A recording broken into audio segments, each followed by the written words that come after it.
nombre sea exaltado aquí en medio de tu congregación. Espíritu Santo, visítanos, porque si tu presencia se manifiesta esta noche, habrá sanidades, habrá libertad, habrá quienes pasen de muerte a vida. Dependemos absolutamente de vos y llevamos cautivos nuestros pensamientos a la obediencia de Cristo. Señor, le impedimos a cualquier manifestación espiritual que quiera entorpecer el fluir de tu Espíritu Santo, y declaramos este lugar, tierra santa, rodeada por ángeles del Señor. Lo que está pasando aquí, Señor, está pasando en la intimidad de tu recámara. Le prohibimos a cualquier espíritu espía que venga a robar lo que vos querés sembrar en nuestros corazones. En el nombre de Cristo Jesús. Amén y amén. Pueden tomar sus asientos. Dios les bendiga.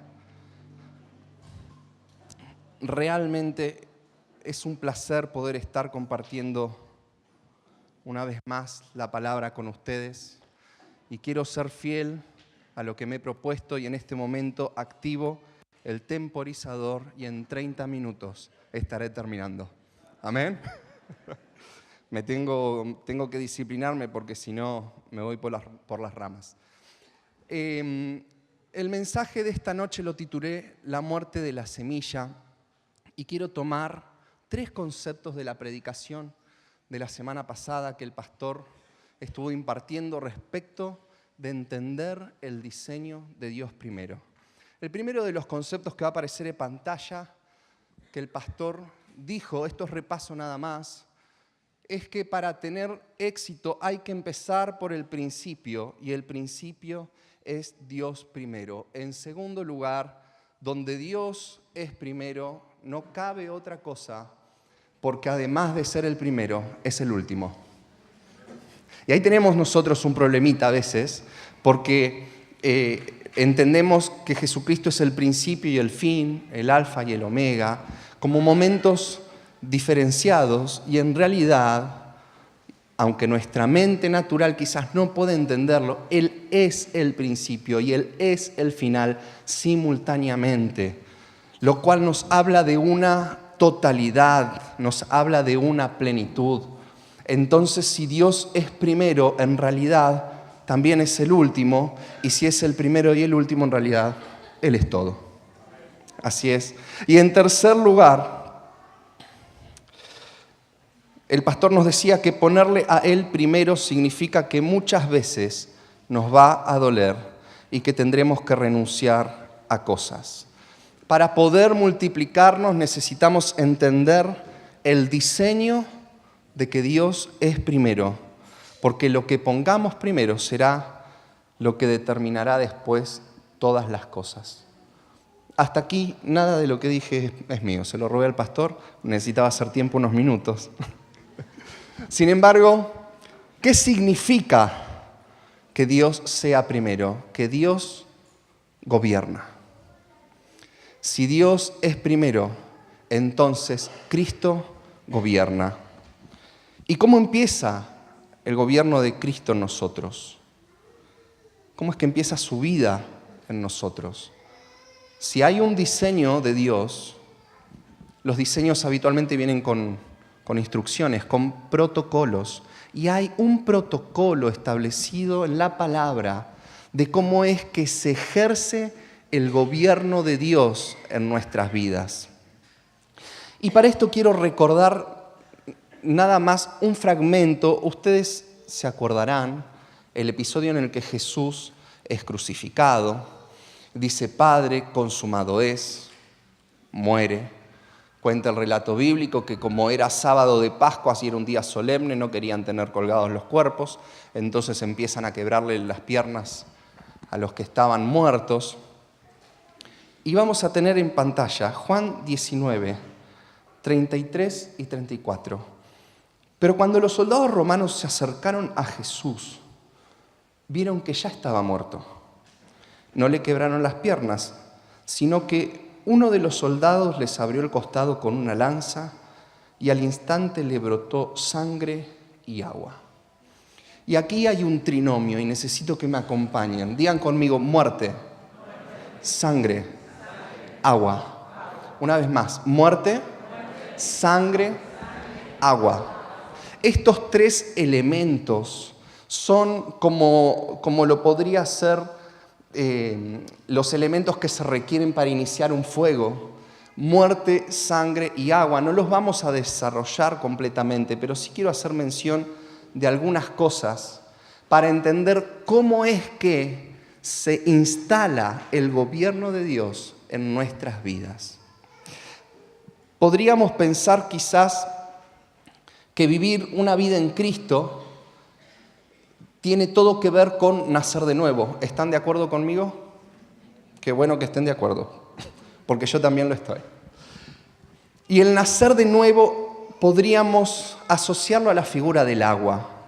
Cada vez que, tenemos ahí una placa que habla al respecto, cada vez que en la palabra, en la Biblia, se hace mención del agua, está relacionado o con la palabra de Dios o con la vida. Ustedes van a tener, cuando trabajen en los grupos de crecimiento, una serie de versículos bíblicos. Están allí anotados, no los vamos a desarrollar ahora, pero es simplemente para que me crean. Cuando en la palabra de Dios se hace mención del agua, el agua es sinónimo de la palabra de Dios, propiamente dicho, y de la vida. Ustedes recordarán cuando Jesús le dice a sus discípulos, ustedes ya están limpios por mi palabra. Y acá se conjugan estos dos elementos en la figura del agua, vida y palabra. Entonces, si nosotros consideráramos que la vida de Cristo o el gobierno de Cristo en nosotros comienza con el nuevo nacimiento, sería correcto pero incompleto, porque antes del nuevo nacimiento está el arrepentimiento de los pecados. ¿Sí? Y esa es la figura de la sangre. Dice Hebreos 9:22 que sin derramamiento de sangre no hay remisión de pecados. Con lo cual el gobierno de Cristo en nuestras vidas se establece cuando nos arrepentimos y consecuencia de ese arrepentimiento nacemos de nuevo. ¿Hasta acá estamos? Bien. Pero en la figura que leímos recién de Juan 19, cuando Jesús le pincha en el costado y sale sangre, que es para purificación del pecado, y sale agua, que es un símbolo o un elemento del nacimiento a la nueva vida en Cristo. Cuando eso ocurre, Jesús ya estaba muerto. Y así como no es aleatorio qué cosa ponemos primero en nuestras vidas por todo lo que se explicó el domingo pasado, tampoco es ingenuo la aparición del orden de estos tres elementos: muerte, sangre y agua. Con lo cual, si nosotros quisiéramos arrepentirnos de nuestros pecados y quisiéramos nacer a una nueva vida en Cristo sin antes haber pasado por la muerte, probablemente no tengamos todo el éxito que deseamos. Porque hay un protocolo. En el diseño de Dios hay un orden. Primero es la muerte, luego es la sangre y luego es el agua. Estos tres elementos son los ingredientes para establecer el gobierno de Dios en nuestras vidas. A continuación, por favor, entender el diseño de que Dios es primero implica entender que no hay multiplicación sin muerte. De hecho, antes de ir a la guerra, y esto también lo decía el pastor la semana pasada, antes de ir a la guerra los soldados hacían un sacrificio. Antes de que el pueblo de Israel fuera liberado, sacrificaron un cordero. Antes de que Jesucristo resucitara en gloria, tuvo que morir. Y esto nos habla de que antes de nacer, primero hay que morir. No hay multiplicación sin muerte. Por eso mi intención esta noche, en la medida que el Espíritu me lo permita, es poder poner en orden algunos pasos de este diseño de que Dios es primero y de que no habrá multiplicación si primero no hay muerte.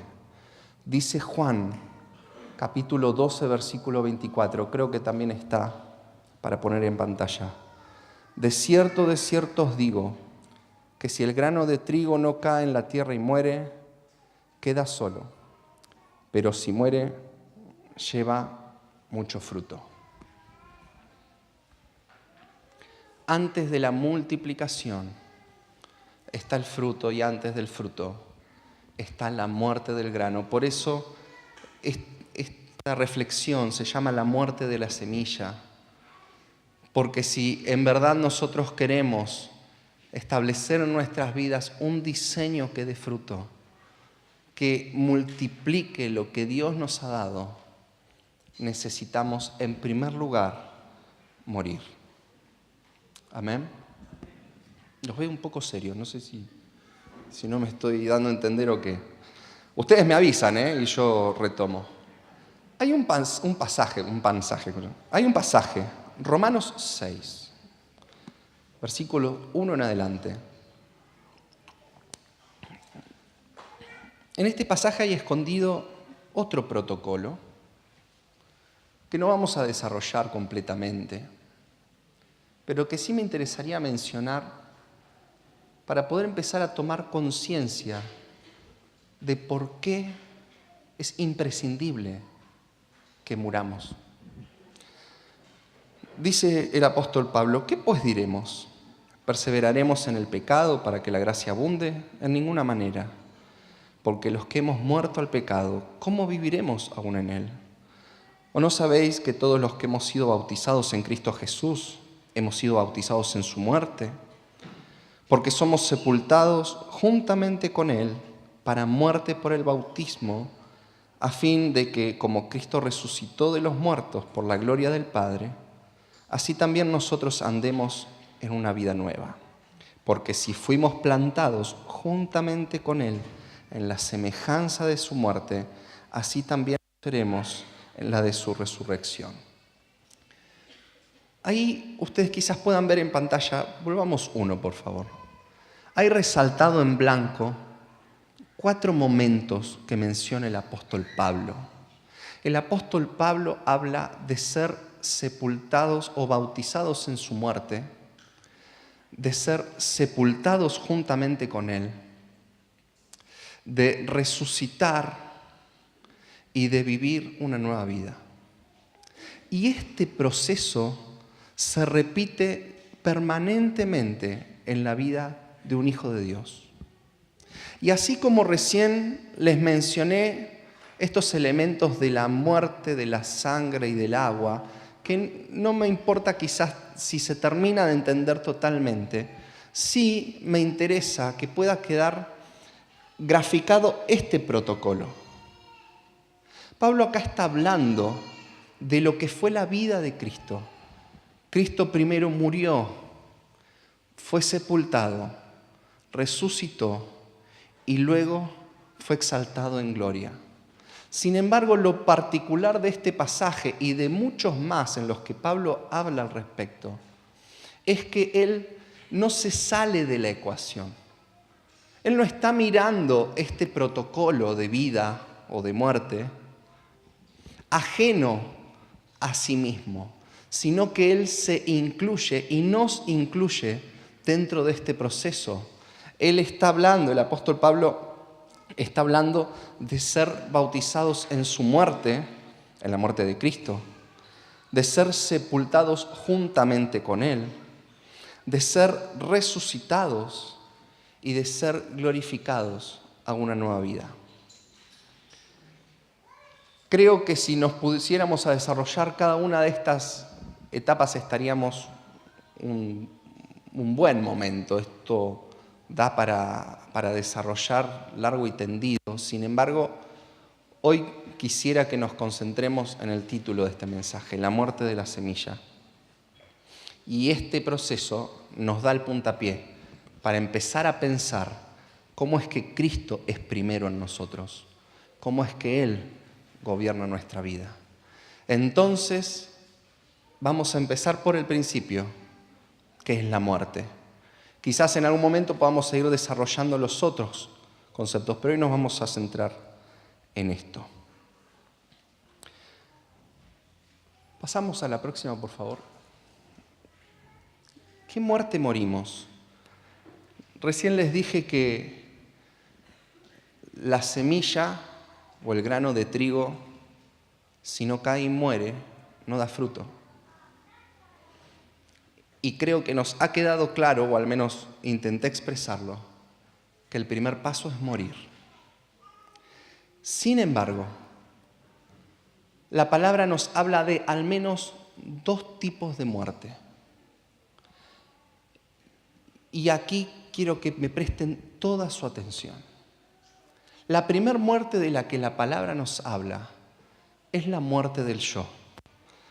Tenemos de referencia el pasaje de Lucas, cuando dice, si alguno de ustedes quiere venir en pos de mí, niéguese a sí mismo, tome su cruz cada día y sígame.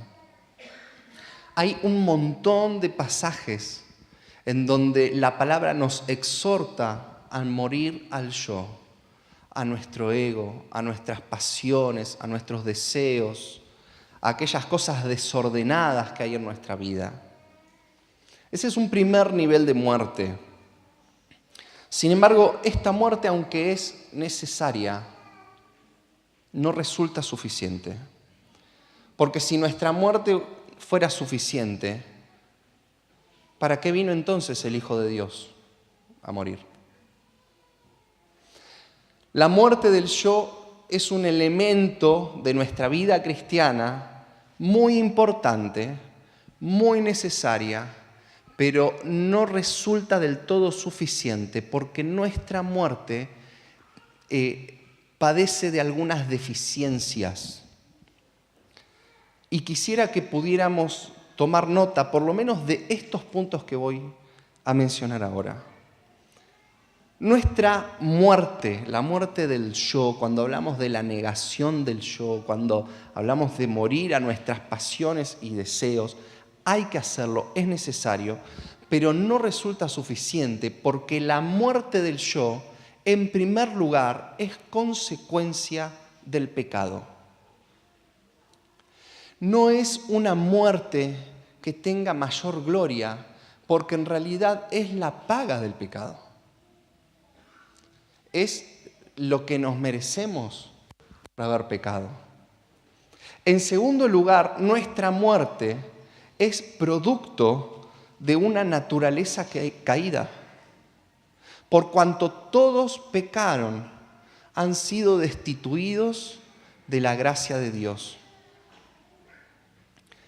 Tal es así que nuestra muerte, en tercer lugar, resulta ordinaria. No es una muerte que tenga algún tipo de gloria, no es una muerte que tenga algún tipo de mérito. Tan ordinaria es la muerte del yo que Jesucristo dice que dormimos y no que morimos. Ustedes recordarán la hija de Jairo. ¿Se acuerdan de la hija de Jairo? Jairo lo va a buscar al Señor Jesús y le dice que la hija estaba muerta. Entonces llegan a la casa, ya estaban en marcha todo el proceso fúnebre, había gente llorando y demás. Y cuando Jesús va a la habitación, se acerca y dice, ¿qué dice? La niña no está muerta, la niña duerme. Y ahí aparece esa famosa expresión Talita Cumi. Esa calidad tiene nuestra muerte para el Señor. Es como estar durmiendo. Y ya se cantaba en aquella época un himno que decía, despierta tú que duermes, levántate de entre los muertos y te alumbrará Cristo. La muerte del yo es necesaria, pero no resulta suficiente porque es ordinaria, no tiene gloria. No es algo que aproveche. No aprovecha para nada, dice Juan 6:63. Pero lo peor de todo, y aquí es donde muchas veces caemos en el engaño, es que nuestra muerte, la muerte del yo, nos hace correr el riesgo de mantenernos vivos. ¿Cómo puede ser esto posible? No sé si se acuerdan, pero hay un episodio en la Biblia, en el Evangelio de Lucas, donde entran en la sinagoga un fariseo y un publicano. Y entonces Jesús, viendo la situación, cuenta una parábola y dice que había un fariseo que entraba a la sinagoga a orar y oraba en voz alta y decía: gracias, Señor, porque yo no soy un mujeriego, un pecador inmundo que se va a perder en el infierno como este publicano. No lo decía así, pero era la intención. Gracias, Señor, porque doy mis diezmos y porque soy un hombre justo, no como este publicano. Y el publicano en su oración decía: Señor, ten piedad de mí, que soy pecador. Ahora, lo que el fariseo estaba diciendo, de alguna manera, representaba un nivel de sacrificio. Los fariseos se caracterizaban por todo el tiempo querer cumplir las leyes y los mandamientos que la Torá enseñaba, y hacían un gran sacrificio aún a nivel del cuerpo. Hacían ayunos tremendos, sometían su físico a sacrificios muy fuertes.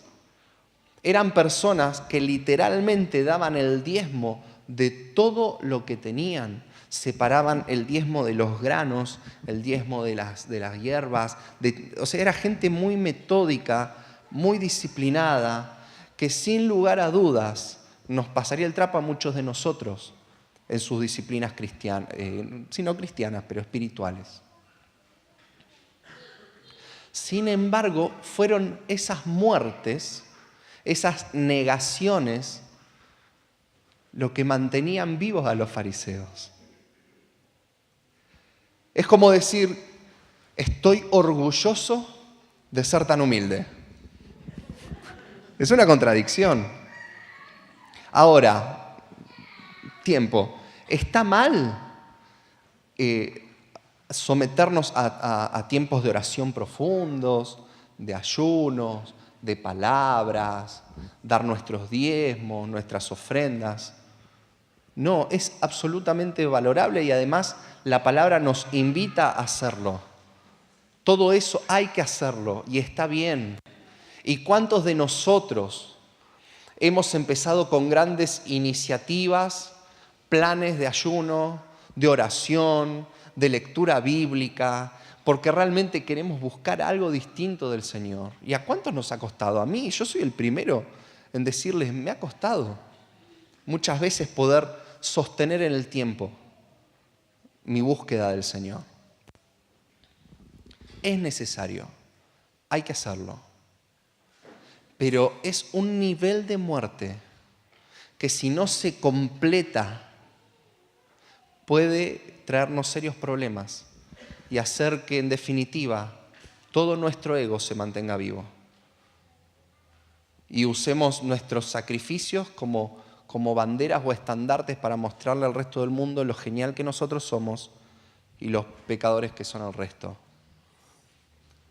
Ese es el problema de la insuficiencia de la muerte del yo. Es necesaria, pero no alcanza. Y hay un problema también más grande con esto, y es que nos han robado los derechos de autor. Porque el cristianismo no somos los únicos que predicamos la negación del yo. Hay otras religiones que también lo predican. De hecho, el budismo tiene la doctrina del Anatman, que es la doctrina de la negación del yo. Entonces, si nos quedáramos solamente en este plano de morir a nuestras pasiones y nuestros deseos y todo eso, que está perfecto, pero si nos quedáramos en ese plano, entonces, ¿cuál es la diferencia con lo que puede hacer otra persona. Yo he tenido la oportunidad de conocer gente que practica otras disciplinas como el yoga, la nueva era, y realmente son admirables muchas de las disciplinas a las que se someten. Es gente que desde su aspecto físico en adelante tienen un cuidado con lo que comen, con lo que leen. Son personas que sistemáticamente reservan sus tiempos de meditación y demás. No digo que sean nuestros modelos a seguir. A lo que me refiero es que todos, sin excepción, si queremos crecer en nuestra vida espiritual, vamos a pasar por un primer nivel de muerte. Si queremos que Jesucristo se establezca en nuestras vidas como el primero, necesitamos pasar por un primer nivel de muerte, pero no alcanza. Leímos recién, la paga del pecado es muerte, ¿sí? Entonces, si yo me muero, mi muerte debería ser suficiente para saldar por lo menos mis pecados. Sin embargo, mi muerte es tan ordinaria para Jesús, es tan intrascendente, tan carente de gloria, tan carente de mérito, que mi propia muerte no es capaz ni siquiera de saldar mis propias deudas. Resulta impotente para mi propia redención. ¿Se dan cuenta por qué está bien morir al yo, cargar con nuestra cruz, seguir a Jesucristo? Pero ¿por qué eso no alcanza?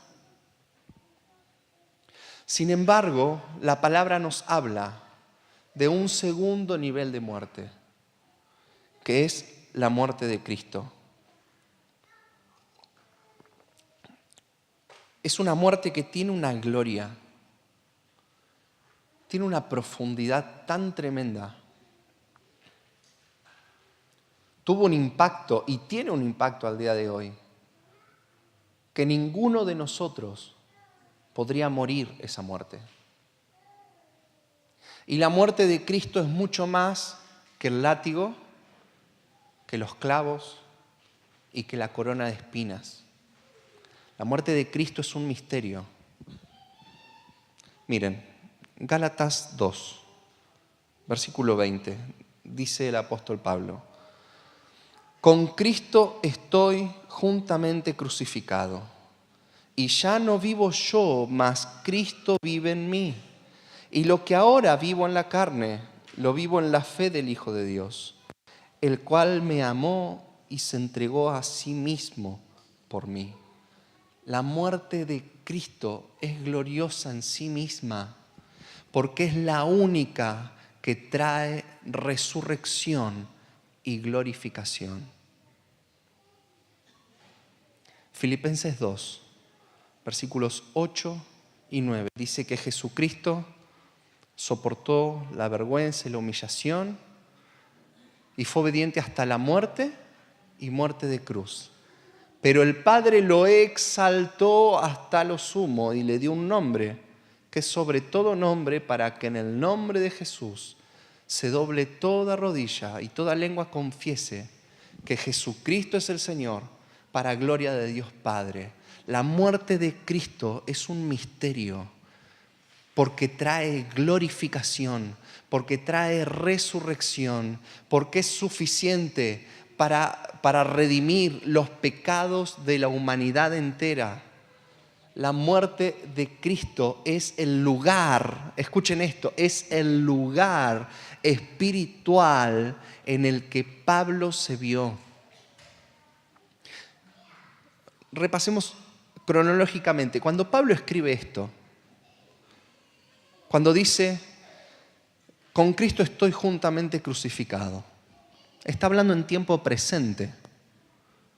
Dice, yo estoy crucificado con Cristo ahora.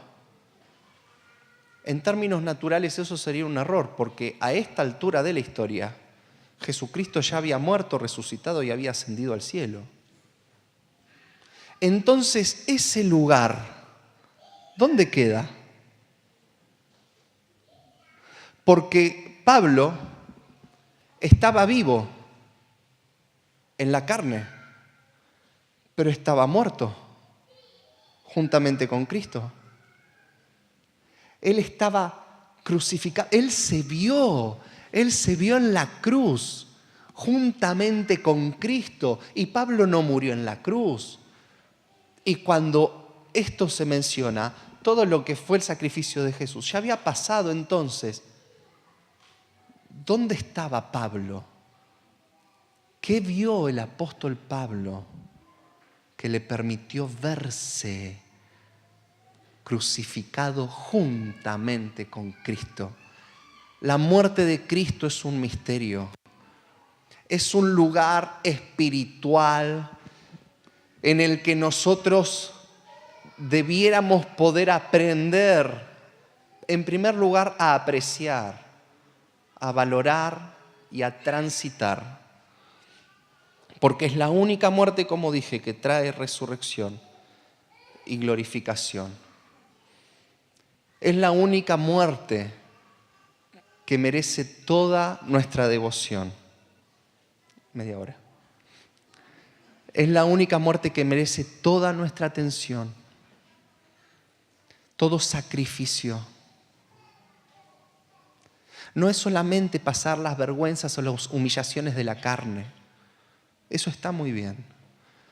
Pero la muerte de Cristo es un lugar en el que nos escondemos, en el que habitamos y en donde Él se vuelve nuestra suficiencia. El lugar que todo merece de nosotros, todo sacrificio, toda pérdida. Miren, yo no sé bien qué fue lo que vio Pablo, pero él dio su vida por eso. Y voy a terminar conforme mi reloj marca, pero quiero pedirle que me acompañen a leer. Va a aparecer allí, Filipenses 3, versículos 7 al 11. Dice Pablo: sin embargo, todo aquello que para mí era ganancia, ahora lo considero pérdida por causa de Cristo. Es más, lo considero pérdida por razón del incomparable valor de conocer a Cristo Jesús, mi Señor. Por Él lo he perdido todo y lo tengo por estiércol, a fin de ganar a Cristo y encontrarme unido a Él. No quiero mi propia justicia que procede de la ley, sino lo que se obtiene mediante la fe en Cristo. La justicia que procede de Dios basada en la fe. Lo he perdido todo a fin de conocer a Cristo, experimentar el poder que se manifestó en su resurrección, participar en sus sufrimientos y llegar a ser semejante a Él en su muerte. Así espero alcanzar la resurrección de entre los muertos.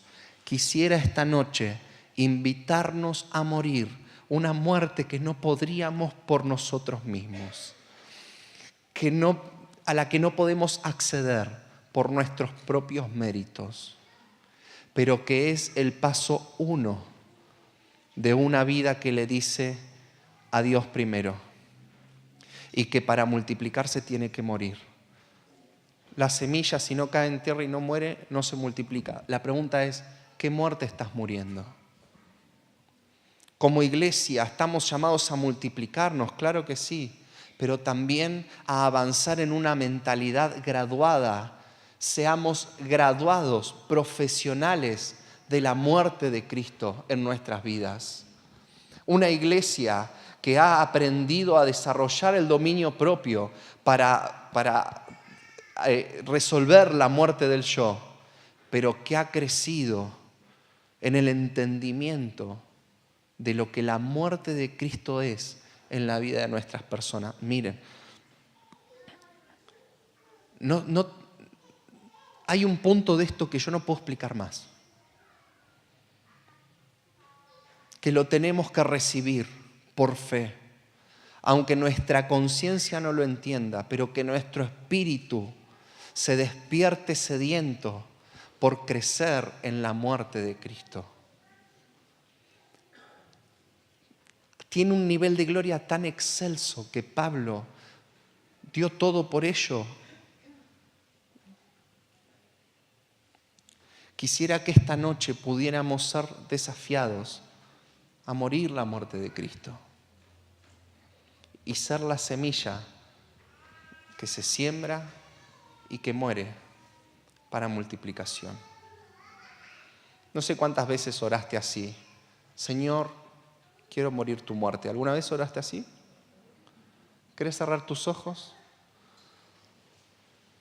Y decirle ahí, Señor, quiero morir tu muerte. Señor, ayúdame a crecer en el entendimiento de tu muerte. Señor, mi muerte no es suficiente. Y aunque no dejaré de hacer sacrificios por tu causa, entiendo que hay una muerte graduada, hay una muerte superior que nos va a llevar a un nivel de gloria tan alto que con nuestras propias muertes no podríamos alcanzar nunca.